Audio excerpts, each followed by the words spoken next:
우리 모두가 이제 이 사도행전을 이렇게 묵상하면서 우리는 언제나 이 사도행전적인 역사가 일어날 수 있을래나, 특별히 우리 김교생 권사님은 특별하신 것 같아요. 우리 모두가 다 이런 마음이 있는데, 최근 들어서 이제 지난 주일날도 그런 메시지를 전했습니다.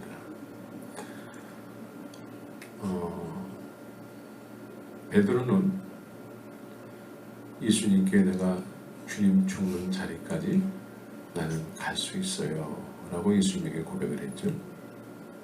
그런데 말과 행동이 다르게 일어났어요. 그래서 거기서 도망갔죠. 십자가에서 도망갔어요. 우리가 지금까지 신앙생활 하면서 우리는 주님 앞에 주님의 뜻을 쫓아서 이렇게 헌신하겠습니다. 주님 가신 길 나도 똑같이 가겠습니다. 그렇게 헌신하고 고백했던 적이 많이 있었죠? 그런데 그 길을 갔었나요? 우리가 주님 십자가에서 우리를 사랑하시기 위해서 십자가에서 죽으신 것처럼 우리도 주님처럼 사랑해야 될 대상을 위해서 죽어야 되고, 사랑해야 될 교회를 대상으로 해서 죽어야 되고, 여러 주님의 영광을 위해서 죽어야 될 상황 속에서 우리는 화를 내고 승질을 내면서 그 현장에서 도망친 경우가 많이 있었죠. 그렇죠? 네. 그 도망쳐서 이제 도망친 사람으로 사는 거예요. 도망친 사람으로 사는데 여전히 예배당은 다녀. 그 현장을 벗어나서 다른 예배당을 다니면 된다고 생각을 해요. 그러는 순간에 그 현장에서 도망친 사람으로 이제 살아가는 거야.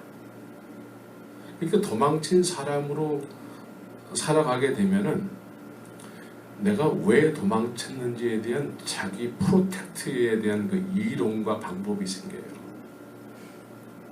그래서 내가 사랑하지 못하는 이유를 자꾸 댄다고요. 그 이유 속에는 그래서 나하고 맞지 않아. 그래서 나하고 맞지 않아. 이 교회는 나하고 맞지 않아. 저 목사는 나하고 맞지 않아. 이 베드로처럼 현장에서 도망친 사람은 그 도망친 사람으로 이제 그 사람으로 사는 거예요. 그 사람으로. 이게 회복이 안 되면 그냥 그 사람으로 종교 행위를 하면서 그냥 사는 거예요. 이게 회복이 돼야 돼요.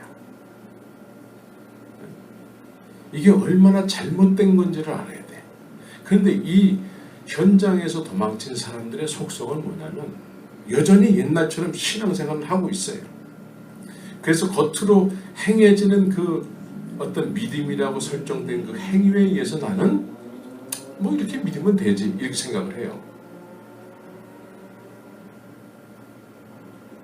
그래서 그 믿음으로 나하고 조금 맞지 않으면, 내가 듣기에 좀 거슬리면은 이제 그 회복이 안 된 그 사람으로 자꾸 정죄하고 미워하고 막 이렇게 되는 거예요.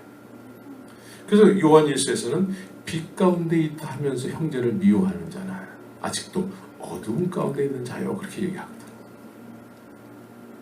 말씀을 듣다가도 그냥 막 부담스러운 거야. 왜? 그 사람이 그 사람으로 신앙생활을 하기 때문에 그래요.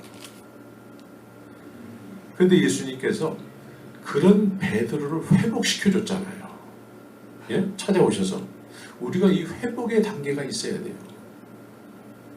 이 회복의 단계. 내가 지금 이게 신앙생활을 여전히 하고 있는데 이거 자체가 얼마나 잘못된 건지 우리가 깨달아야 돼요. 그래서 우리의 이 종교적 자아가 깨트려져야 돼요. 종교적 자아가. 어떤 겉으로 드러나는 종교 행위에 의해서 나는 믿음의 사람이다. 그래서 그 정도로 사는 것을 만족하면은요, 사도행전적인 일은 절대 일어나지 않아요. 그래서 이 종교적 자아, 그래서 자기를 부인한다는 것은 내가 지금 나를 스스로 옳다라고 생각하고 있잖아요. 겉으로 드러나는 어떤 행위에 의해서. 그런데 자기를 부인하고 나를 쫓아버리거든요. 근데 내가 나를 옳다라고 생각하는데 어떻게 자기를 부인할 수 있겠어요? 이게 참 힘든 얘기란 말이에요. 그래서 이제 우리가 신앙생활 쭉 하다가 내가 신앙생활 하는데 왜 나한테는 성경적으로 뭐 아무런 일이 일어나지도 않고 여태까지 살다 보니까 한 사람도 전도한 사람도 없고 이게 도대체 뭔가? 그러면 지금 이게 내가 지금 뭔가 something wrong이구나. 그래서 자기 부인이 시작돼야 되는 거예요. 지금까지 겉으로 드러나는 어떤 행위로 인해서 내가 믿음의 사람이라고 생각했다면 이거 자체를 깨트려 버려야 돼요. 이거 자체를 깨트려 버리고 이것이 정말 주님 앞에 얼마나 속에 속에서부터 토해내듯이 회개해야 될 것이라는 것을 우리가 깨달아야 돼요. 그래서 금식하면서 자기 부인이 이루어져야 돼요. 그래서 내가 죽어야지만, 갈라디아서 2장 20절에서 내가 죽어야지만 내 안에 예수께서 사세요. 내가 지금까지 여러 군데를 교회를 거치면서 이제는 그 베드로가 십자가에서 도망간 그 사람으로 해가지고 이제 강해질 대로 강해졌어요. 그 생명이. 그래서 아주 예민해요. 내 귀에 조금만 거슬리면 그게 막 불편한 거예요. 그래서 그런 잣대로다가 나를 쳐다보면은요, 목사를 쳐다보면은 온전히 보이겠어요? 오늘은 왜 또 저렇게 설교를 하는 거야? 아유, 우리 교회는 왜 이 모양이야? 계속 이런 생각이 나를 떠나지 않는 거예요. 그럼 이 내 안에 있는 회복되지 않는 겉으로 신앙생활을 하는 이 자아는 결국은 떠나가게 만들어요. 결국은. 그럼 다른 교회 가면 마음에 드느냐? 똑같은 현상이 또 일어나. 그래서 지난 주일날 이 교회가 여러분들에게 마지막 교회가 되길 바란다고 말씀드렸어요. 이 교회에서 여러분들이 떠날 때에는 이제 주여 내가 여기 있나이다. 나를 보내소서. 사명을 가지고 떠나야 돼요. 동의하시면 아멘 하시기 바랍니다. 이제 여기서 우리는 회복이 돼야 돼요. 여기에서 이 자리에서 주님이 나를 찾아오셔서 나를 회복시켜 주셔야 돼요. 그래서 정말 주님이 우리에게 주시고자 하는 게 뭐예요? 성령이시잖아요. 그런데 지금 회복이 안 된 사람이 막 판단하고 정죄하는 이 사람이 계속 성령 주세요 이러니까 그 사람한테는 성령을 줄 수가 없다는 거죠. 그건 죄덩어리이기 때문에. 그러니까 이거를 우리가 철저하게 부인해내야 돼요. 부인.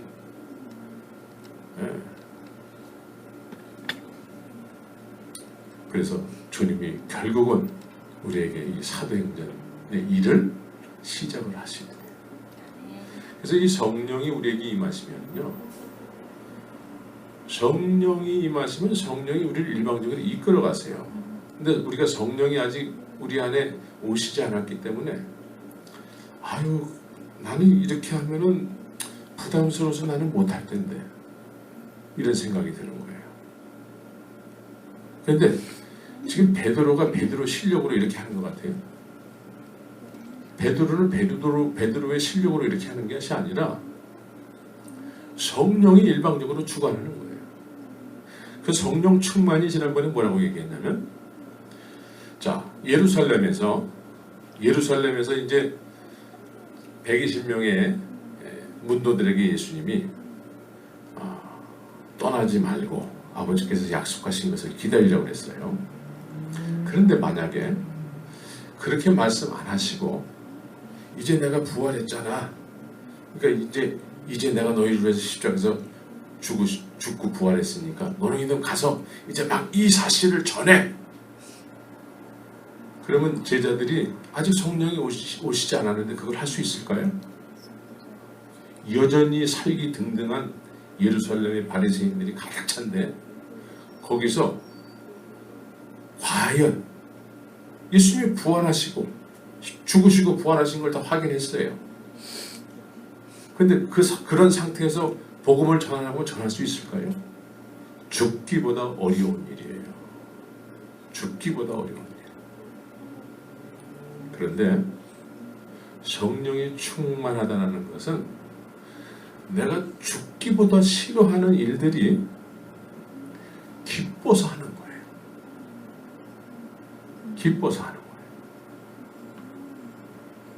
여러분들이 지금 난 저 사람 정말 마음에 안 들어. 나 싫어. 근데 그 싫어하는 일이 기뻐서 막 그 사람을 사랑하게 되는 거예요. 이게 성령의 열매죠. 성령이 임했다는 증거예요. 그 빛 가운데 있으면 빛의 자녀로 사는 거예요. 근데 빛 가운데 있다 하면서도 형제를 미워하면은 그거는 어두운 가운데 있다는 거예요. 그러니까 성령은 빛이라는 거죠. 빛이 우리를 이끌어가는 거예요. 그래서 전혀 부담스러워야 되는 일인데도 불구하고 부담스럽지 않은 거예요. 이게 성경의 가르침이란 말이에요. 그렇죠? 네, 동의하시면 아멘 하시거나. 아멘. 네. 그래서 우리 다 이렇게 돼야 돼. 그래서 사랑의 공동체가 되는 거예요. 사랑의 공동체라는 것은 내 마음에 드는 사람만 사랑하고 나한테 조금이라도 이렇게 마음에 안 든다라는 것은 아직도 그 사람이 회복이 안 됐다라는 거예요. 회복이 안 된 사람으로서 계속 그 사람으로 신앙생활을 하려고 하니까 미워하는 적들이 많아지는 거예요. 근데 사랑의 공동체는 미워해야 마땅한 사람인데 근데 그 사람이 사랑스러운 거야. 왜? 왜 사랑스러울까요? 주님 앞에서의 내 모습이 그 모습이거든. 내 모습은 더 하거든. 그렇죠? 내 모습은 주님 앞에서 내가 지금 싫어하는 사람의 수백 배는 더 돼요. 그렇죠? 아닌가요? 네. 그래서 이 십자가를 경험했다는 것은 이런 내가 용서함을 받았다라는 거죠. 그러니까 이 용서함을 받았기 때문에 어째 나 같은 죄인을 이렇게 사랑하십니까? 이것이 정말 가슴에 사무쳐서 이제는 미워할래야 미워할 수 없는 사람들, 그런 사람들이 많이 생기는 거죠. 이게 빛의 자녀들이죠. 이게 사랑의 공동체의 일원들의 모습이죠. 그래야 되겠죠? 아멘. 네. 아멘. 근데 우리는 아직 사랑합니다. 근데 아직 우리는 그 수준은 안 됐어요. 사랑합니다. 그 수준은 안 됐어요. 그런데 적어도 이론은 우리가 그렇게 알고 있어요. 그리고 우리에게 지금까지 발목을 잡고 있었던 것이 뭐냐? 지금 베드로가 십자가에서 도망갔잖아요.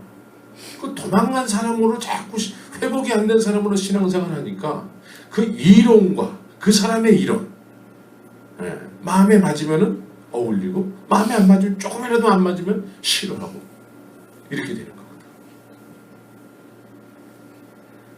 그 사람을 이제 주님의 십자가에서 연합된 죽음으로 장례식을 거행해야 돼요. 그래서 서로가 서로에게 더 이상 부담스러운 존재로 비춰져서는 안 돼요. 서로가 서로에게 시험거리가 돼서는 안 돼. 그래서 오늘 이 말씀이 마치고 난 이후에는 여러분들 마음속에 가두고 있는 사람들이 있을 거예요. 여러분들 마음에는 감옥들이 몇 개씩 있어요. 감옥. 예. 저도 갇혀 있을 수 있어요. 목사님도 네. 빼냅시다. 빼냅시다. 예. 저도 해방시켜 주세요. 다 빼내세요. 네. 다 빼냅시다. 그래서 모든 사람들을 다 내보낼 때 내가 자유로워지는 거예요. 그렇죠? 아멘. 예. 그래서 우리는 적어도 사랑의 공동체가 되어서 안남한 전도사님의 꿈이 이루어지기를 소원합니다. 아멘. 네. 자, 오늘 말씀을 이렇게 보면은 사울의 이미지가 있어요. 사울. 예. 사울은 누가 전도해서 변화됐나요? 아니요? 예. 하나님이 일방적으로 변화시켰잖아요. 예. 그런데 예수 믿는 사람들에게는 이 사람이 얼마나 미웠을까? 예. 다른 사람은 다 구원받아도 저 사람은 구원받으면 안 돼. 이럴 사람이란 말이에요. 그렇죠? 근데 이 사람이 변화됐어. 누구의 어떤 전도도 받지 않게 변화됐어요. 그럼 우리 가운데 아유 저 사람은 아유 난 진짜 싫어. 그 사람이 구원받을 수 있다라는 거, 변화될 수 있다라는 거. 예? 그래서 우리 마음에서 내보내야 돼요. 예. 첫 번째로 저부터 내보내 주세요. 아멘. 나도 아멘. 예. 그래서 이 사울은 이런 이미지를 가지고 있었잖아요.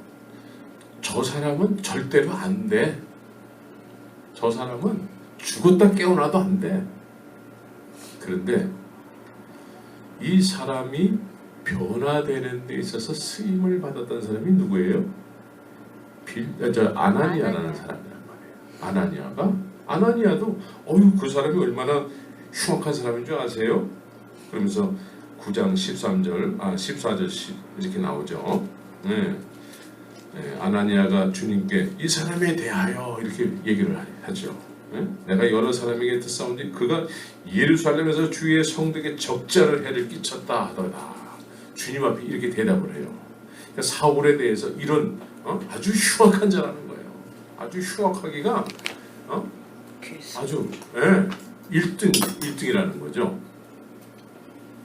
그래서 이런 사람에게 지금 주님이 가라고 그러는 거 아니겠어요?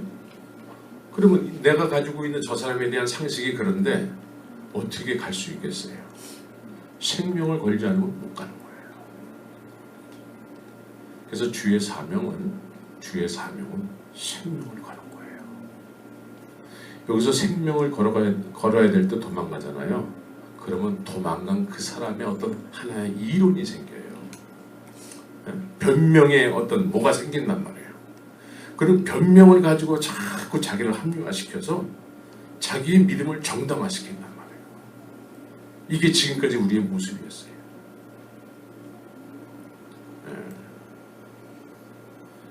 앞으로는 그러지 마세요. 이제는 십자가 앞에 서는 거예요. 그래서 거기서 나를 죽여야 돼. 나를 죽이고 더 이상 그 합리화된 이론으로 그걸 가지고 신앙생활하면 절대로 실패하고 말아요.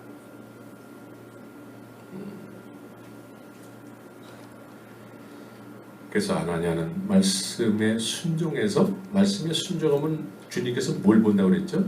주의 영광을 보리라 그래요. 여러분들의 인생 속에서 앞으로는 말씀에 순종해서 주의 영광을 보는 그런 귀한 믿음의 삶을 사시기를 예수의 이름으로 축원합니다. 아멘. 우리가 신앙생활하는 이 자체가 뭐냐면 우리가 설정해놓은 어떤 믿음의 행위를 통해서 난 믿는 사람이다. 이건 망하고 말아요. 주의 말씀 앞에 나를 비춰봐야 돼요. 그래서 아닌 건 아닌 거예요. 지금 이 유대인들이 말이죠. 이 유대인들이 말씀을 몰라서 예수님을 핍박을 할까요? 헤롯이 이스라엘의 왕이 온다니까 헤롯이 성경 박사들을 불러가지고 어디서 태어나느냐 그것까지 다 밝혀냈단 말이에요. 그러면서 그 동네 애들 다 죽여버리는 거거든. 말씀을 아는데 말씀을 차지하고 자기들의 행위를 믿음이라고 생각하면은 말씀대로 살지 않고 말씀대로 사는 그 자체를 무시해버려요. 그리고 내 행위에 어떤 포커스가 맞춰져서 난 이렇게 스스로 믿음이 좋은 사람이라고 여기는 거예요.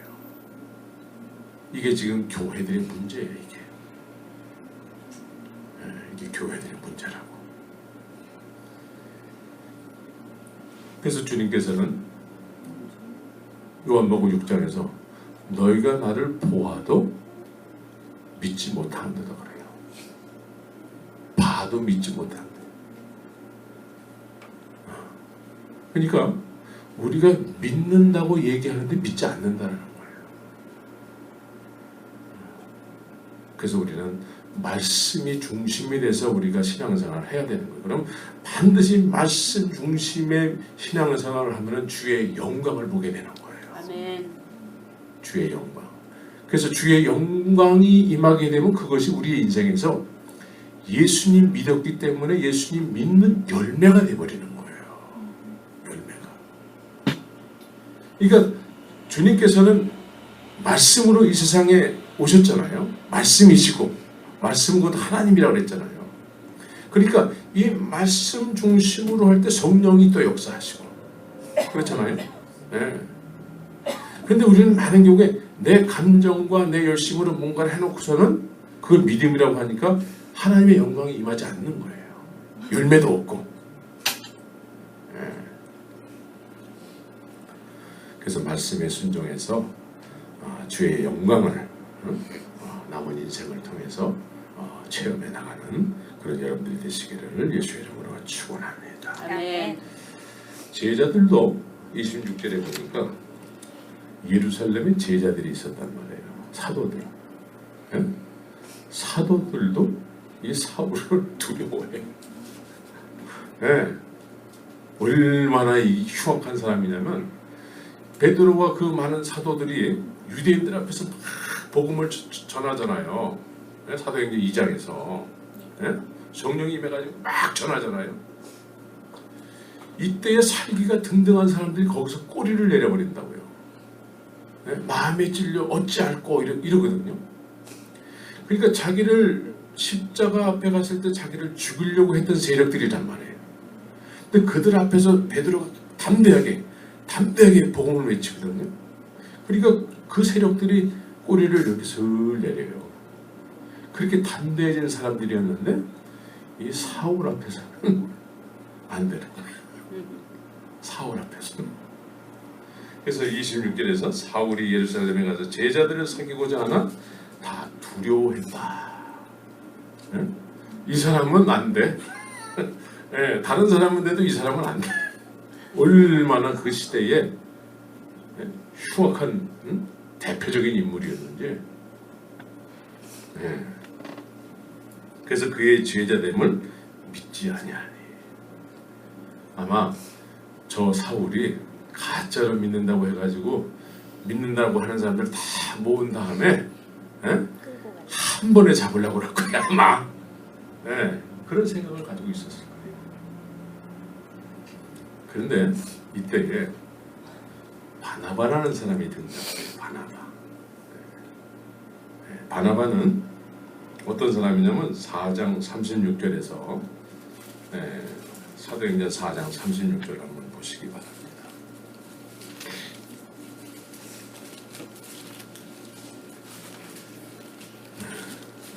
구브로에서 난 레위족인이 있으니 이름은 요셉이라 사도들이 일컬어 바나바라 하니 그래요. 그러니까 사도들도 이 사람을 인정하는 사람이라는 거예요. 그런데 사도들이 인정하는 사람이 보증을 쓰니까 그때 믿는 거예요. 그러면 이 시점에서 여러분들의 믿음을 보증 쓸 만한 사람이 있나요? 그 보증 쓰는 사람이 막 사는 사람이야. 막 사는 사람이면은 누구도 인정 안 하는 사람이 보증을 하잖아요. 그럼 그 사람의 믿음도 가짜가 돼버려요. 그렇잖아요. 네. 그 보증을 믿지 못하죠. 아유 저 사람이 얘기하는 건 아유 못 믿어. 그런데 바나바가 보증을 하니까 사도들이 믿는 거예요. 예수님을 보증한 사람이 누구죠? 세례 요한이에요. 세례 요한. 세례 요한은 헤롯 왕이 두려워했다고 그랬어요. 두려워했다. 네.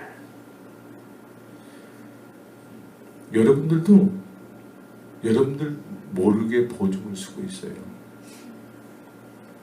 여러분들은 삶을 통해서 예수님에 대한 보증을 쓰는 사람들이에요. 그렇죠? 여러분들의 행동을 통해서 예수님이 계시다 안 계시다 세상 사람들이 그렇게 알아요. 여러분들이 개떡같이 살잖아요. 그러면 예수님은 안 계신 것이 돼요. 근데 여러분들이 정말 주님의 말씀에 의해서 성질 부려야 될 때 안 부리고 참고 인내하고 내가 이럴 때 내가 성질을 부렸다가 예수님의 이름에 손상을 받으니까 난 인내하고 참아야 돼. 그래서 모든 사람에 대해서 참으라고 그러잖아요. 인내하시기 바랍니다. 그럼 주님이 나를 위로하세요. 주님의 위로함을 받는 인생을 사셔야지. 그건 난 못 참아 이렇게 막 표현하면서 살면은 주님이 안 계신 꼴이 되어버리는 거예요.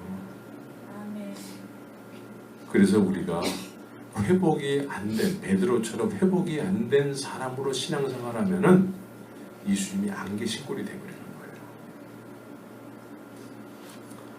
그래서 모든 사람에 대해서 화평을 누리고 히브리서에서는 그런 말씀이 있어요. 히브리서에 보면은 모든 사람으로 더불어 화평함과 거룩함을 쫓으라. 이것이 없이는 아무도 주를 보지 못하리라고 그래요. 그러니까 내가 지금 주님으로부터 용서함 받은 것이 내 마음속에서 자동적으로 역동적으로 묵상이 안 되면 모든 사람에 대해서 다 화를 낼 수밖에 없죠. 그렇죠? 그래서 제가 이 제자들의 교회를 시작하면서 흰머리가 많아졌어. 왜? 인내하느라고. 까마머리가 더 많으시셨는데요. 제가 제자들의 교회를 시작하면서 좀 인품이 더 있어 보이지 않나요? 아닌가? 모든 사람에 대해서 이제는 인내하면서 내가 화를 내면 주님이 손상을 입어야 돼. 주님이 손상을 입는다고. 그래서 내가 죽어야지만 주님이 영광을 받는 거예요. 아멘. 내가 죽어야지만. 화낼 때, 화를 내야 될 때, 저 사람이 화를 안 내, 그 사람 죽은 거예요. 그러면 주님이 영광을 받으시는 거예요. 저 사람을 통해서 정말 주님이 계시고. 하나님을 두려워서 화를 못 내는 거죠. 화내지 못해요. 그래서 이 사울은 이렇게 바나바를 통해서 보증을 받아서 세상에 이제 등장을 하게 되는 거죠. 우리 교회가 지금 LA에 등장을 했죠. 근데 저 교회 가니까 그 교회 사람들이 싸나워서 상종을 못 하겠어. 그러면 우리는 끝나는 거예요. 저 교회 갔더니 모든 사람이 나를 사랑으로 환대해 주네. 우린 그런 공동체가 돼야 되는 거죠. 그래서 우리 조현주 집사님이 늘 저렇게 병원 갈 스케줄도 바꾸고 이렇게 오시잖아요. 그래서 그런 거죠. 그렇다고 그래주세요. 몸이 이상하게 변화하더라고요. 네. 목사님 설교를 듣고 있었어요. 아유 그거 얘기하는 거 아니에요. 이렇게 지금은 좀 이제 네.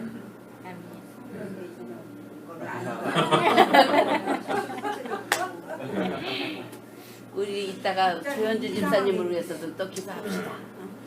그래서 우리는 이제 이렇게 울렁거린다고 그러시더라고요. 어떤 사람이 올지라도 이제 십자가 앞에서 도망간 베드로로 살면 안 돼요. 그 사람은 이제 완전히 장사 지내야 돼요. 내 상식으로 자꾸 판단하고 이거는요. 이게 잘 믿는 것 같고 이런 것 같지만 이 사람이 없어져야 되는 거예요. 그래서 우리는 예수님을 보증하는 사람들로 살아야 돼요. 그래서 행동 하나하나를 조심해야 되고 그래서 아무도 인정하지 않는 사울이 이제 동역자 바울에 의해서 세상에 등장하게 되고 그래서 우리 모두는 동역자가 있어야 돼. 동역자. 나를 보증해 줄 수 있는 사람. 저 집사람 저 집사람 안 돼. 이렇게 나를 나쁘게 보증하는 사람이 있다면 그건 참 실패한 거죠. 저 집사람 정말 주님은 얼마나 사랑하는지 몰라. 당신을 보니까 주님의 사랑이 느껴져. 옆 사람에게 한번 얘기해 주세요. 옆 사람에게 당신을 보니까 예수님의 사랑이 느껴져요.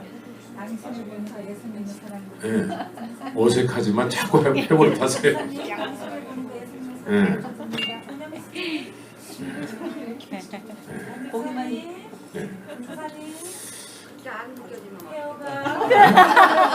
안 느껴지신다고? 그러면 어떻게 되냐고. 그러면 어떻게 되냐고? 그게 이제 처음서부터 이렇게 느껴지면은요, 그것도 이상한 거예요. 서서히. 그래서 이제 사람들에게 이제 사랑을 줄 정도의 사람이 되는 거죠. 그래서 제자들이 인정하는 바나바에 의해서 이제 사울이 이렇게 등장을 하게 되고, 어쨌든 우리는 동역자가 있어야 돼. 동역자. 마음을 나눌 수 있는 사람. 중요하죠.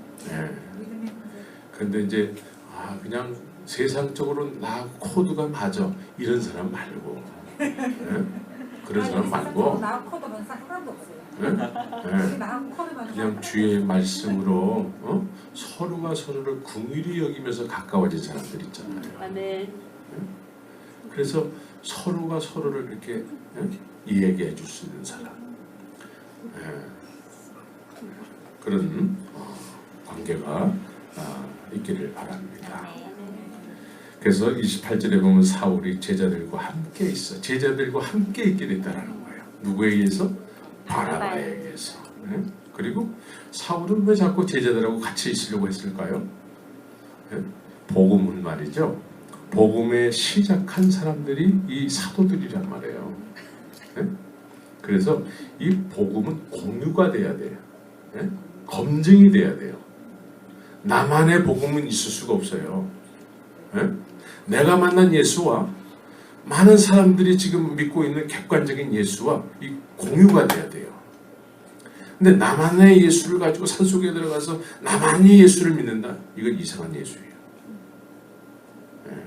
그래서 이렇게 공유가 될 수 있는 그런 객관화된 복음. 객관화된 복음이라고 해서 능력이 없느냐? 지금 이 사도행전은 객관화된 복음이란 말이에요. 그렇죠? 막 능력이 막 나타나잖아요. 그래서 이 사도들 앞에 지금 사울은 이제 복음을 받아가지고 이제 어떤 그 질서 속에 들어가는 거예요. 질서. 이 질서라는 게 참 중요해요. 복음 안에서는. 그래서 검증을 받고 그래서 바나바에 의해서 이제 공동체의 일원이 됐다는 거죠.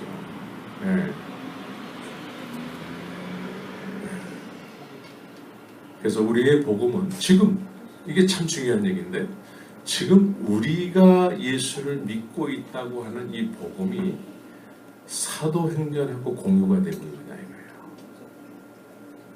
네? 사도행전하고 공유가 되느냐. 근데 사도행전에서는 이러이러한 일들이 있는데 우리에게는 이러이러한 일이 없는 거예요. 네? 그러니까 이제 여기에 대해서 신학자들은 아유 옛날에나 있는 거야. 지금은 당연히 없어야 되는 거야. 이렇게 신학을 정리해버린단 말이에요. 그런데 성경을 사랑하는 사람들은 아니야. 하나님은 변개치 아니하시는 하나님이라고 그랬어. 말씀에 기록됐으면 우리에게도 지금 이 시대에 적용될 수 있는 말이야. 그래서 사도행전의 복음과 우리의 복음이 공유가 돼야 돼요. 그래서 그 시대나 지금이나 동일하신 주님, 동일하신 성령님, 예? 이 성령님에 의해서 신앙생활을 해야 되는 거죠. 예. 동의하시면 아멘 하시기 바랍니다. 네. 그래서 29절에 보면 주 예수의 이름으로 이제는 담대히 말하고 이제 핍박까지도 받아요. 본인이 핍박을 막 했는데 이제는 그 핍박을 받는 자리까지 가는 거예요. 예. 이게 변화된, 복음에 의해서 변화된 사람들의 모습이에요. 예. 예. 그래서 사울 같은 사람이 변화되니까, 사울 같은 사람이 변화되니까, 이 교회들이 이 평강이 넘치게 되는 거죠. 든든히 서가는 거예요. 잔해하던 사람이, 아주 잔인한 사람이 변화되니까, 전혀 변화될 것 같지 않은 사람이 변화되니까 교회들이 그냥 막 힘이 막 나는 거죠. 여러분들 가운데 누군가가 하나가 이렇게 딱 변화가 됐어. 그러면 우리는 어떻게 될까요? 더 막 하나님이 살아계십니다. 할렐루야.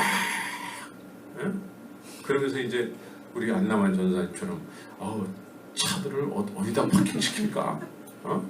교통정리를 어떻게 할까? 염려가 되는 거죠. 네.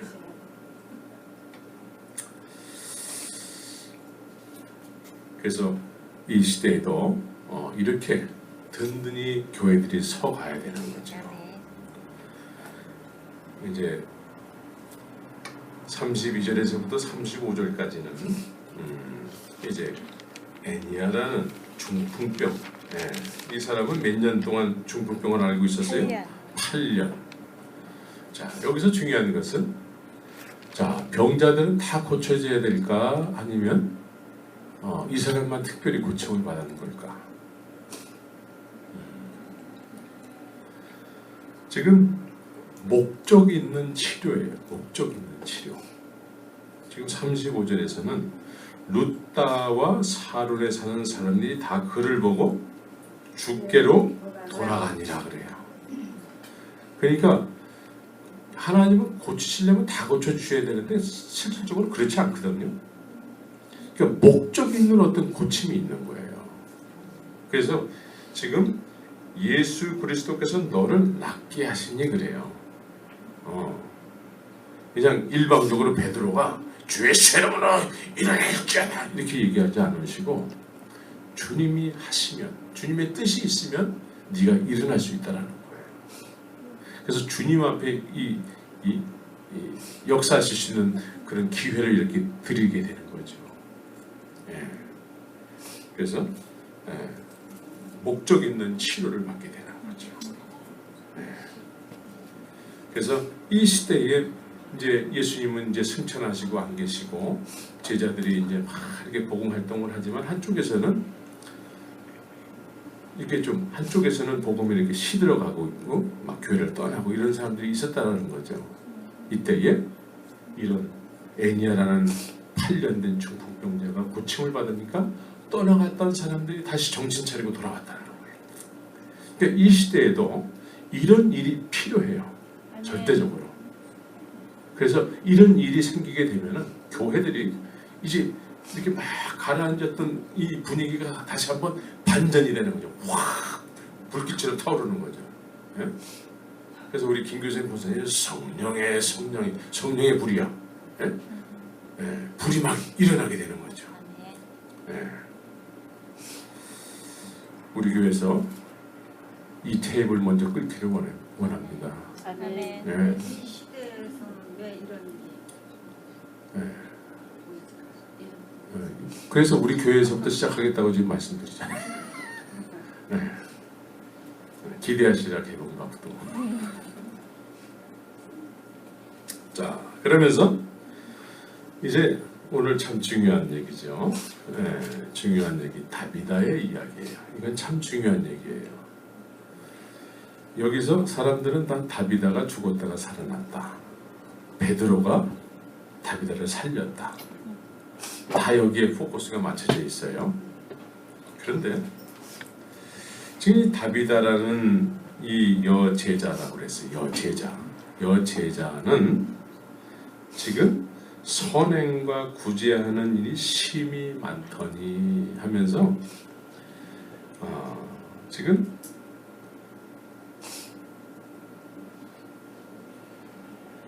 루다와 요바에 가까우니라 제자들이 그래요. 제자들. 그러니까 이 제자들은 누구죠? 어떤 제자죠? 다비다의 제자들이라는 거예요. 38절에서 응? 그렇죠?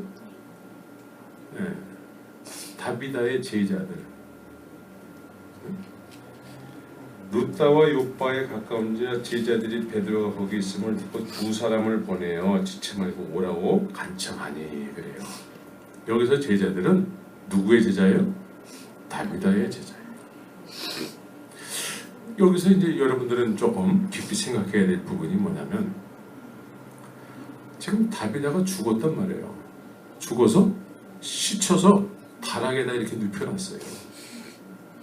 그럼 뭘 해야 될까요? 우리 같으면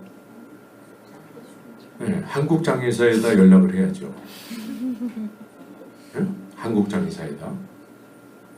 그리고 장례 예배를 어떻게 할 것인가.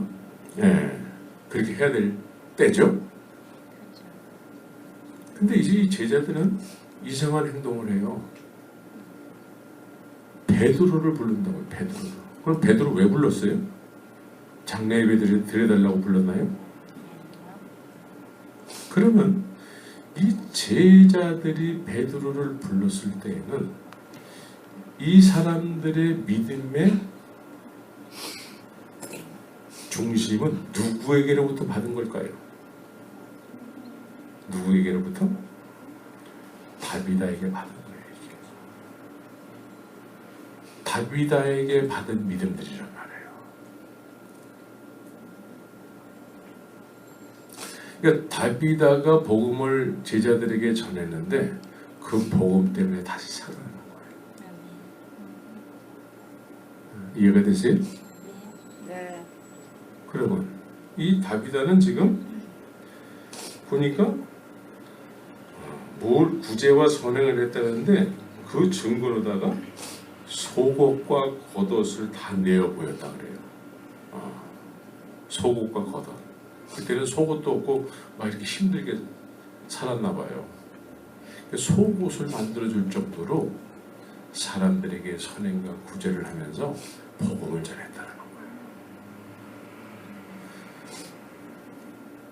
근데 이 제자들이 그 선행과 구제를 통해서 복음을 받고서는 이 다비다가 죽었을 때에 절대 지금 죽어서는 안 된다라는 어떤 절박함이 있었다는 거예요. 이미 죽었는데. 그래서 죽은 사람도 살린다는 어떤 제자들의 소문을 들었겠죠. 네? 그래서 이 제자들의 믿음을 우리가 이제 지금 발견해야 되는 거예요. 응? 그럼 우리도 가서 모든 족속으로 제자를 삼으라고 그러잖아요. 제자. 응? 여러분들에게도 제자들이 있어야 돼요. 선행과 구제를 통해서 제자들이 있어야 돼요. 그래서 내가 힘들고 어려울 때에 기도로 나의 동역자가 되어줄 수 있는 사람. 예? 그런 사람이 있어야 되겠죠? 아멘. 예. 그래서 이 다비다라는 여인은 자기가 전한 복음에 의해서 다시 살아나는 사람이에요. 자기가 전한 복음에 의해서. 그래서 우리는 복음을 통해서 제자를 만들어야 돼. 제자, 나 같은 사람. 그래서 결국은 그 사람들에 의해서 내가 유익을 받는다니까. 그래서 늘 제가 말씀드리는 거지만 예배당만 다니면 안 된다고 그랬잖아요. 예. 그래서 베드로가 이제 무릎을 꿇고 기도하고 돌이켜 시체를 향하여, 그러니까 다 사람들을 다 내보내고 이 사람을 살리는 것이 주님의 뜻인지 아닌지를 먼저 물어봤다는 거예요. 예. 만약에 살리는 것이 주님의 뜻이라면 모든 사람들이 다 살아나야 되잖아요. 죽는 사람이 없어야 되잖아요. 그런데 이 제자들의 간절한 중보와 주님의 계획이 있었다는 거예요. 그래서 성령에 의해서 이 다비다라는 여자가 다시 살아난다는 거죠.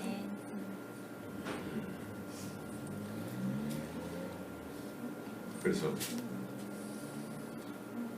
온 요파 사람이 알고 주를 많이 믿더라. 네. 여러분들은 이제 신앙생활을 통해서 이 다비다와 같이, 지금은 우리가 뭐 속옷과 겉옷을 막 이렇게 지어줄 정도로 뭐 우리가 그럴 필요는 없죠. 그러나 우리 주위를 이렇게 둘러보면은요, 우리 주위를 둘러보면은 정신적으로 또 육신적으로 이렇게 힘들어하는, 또 물질적으로 이렇게 힘들어하는 사람이 있어요. 그런 사람들에게 관심을 가지고 선행과 구제를 하면서 자꾸 이렇게 말씀으로 이렇게 다가가고 또 다가가고, 이렇게 함으로 인해서 내 제자를 자꾸 만들어야 돼요. 나 같은 사람. 근데 우리는 아까도 얘기했지만 십자가에서 도망간 베드로처럼 자기를 합리화하고 정당화시키는 이론에 의해서 저 사람은 안 돼. 안 된다고 내 안에 생각이 되면은 이미 안 되는데 어떻게 되겠어요? 하기 싫어하는 일이 되죠. 근데 성령이 임하면 내가 하기 싫어하는 일이 기뻐서 하는 일이 된다고 그랬잖아요. 그래서 하나님의 기쁘신 뜻이 너희로 소원을 두고 행하게 하신다고 그러잖아요. 이게 빌립보서 2장 13절에 말씀하고 있죠. 하나님의 기쁘신 뜻이 나에게도 소원이 되는 일이라는 거예요. 여러분들에게 그런 일들이 충만하게 있기를 예수 이름으로 축원합니다. 아멘. 그래서 우리의 상식은 이제 사라지고 오직 십자가에서 내가 용서함을 받았다고 한다면, 그걸 묵상하면은 내가 끼어앉지 못할 사람이 없어요, 이 세상에. 그렇죠? 아멘 하시기 바랍니다. 아멘. 그리고 그렇게 내가 은혜를 받았는데도 불구하고 내 마음에 저 사람 정말 부담스러워서 안 되겠어, 이런 생각을 가졌던 것이 부끄러워지기도 하죠. 그래서 회개하게 되고, 그래서 이 종교적 자아를 자꾸 깨트려서 죽여서 없애버려야 돼요. 없애야 돼요.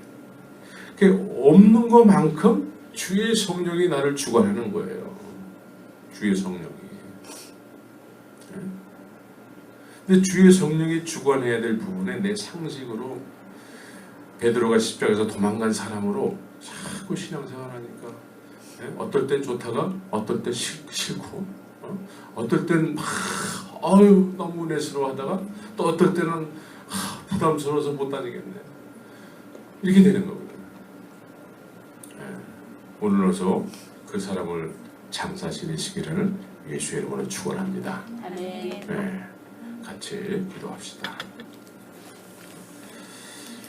살아계신 아버지 하나님, 사도행전의 이야기가 남의 이야기가 아니고 이 시대에 우리에게 절박하게 필요한 이야기입니다.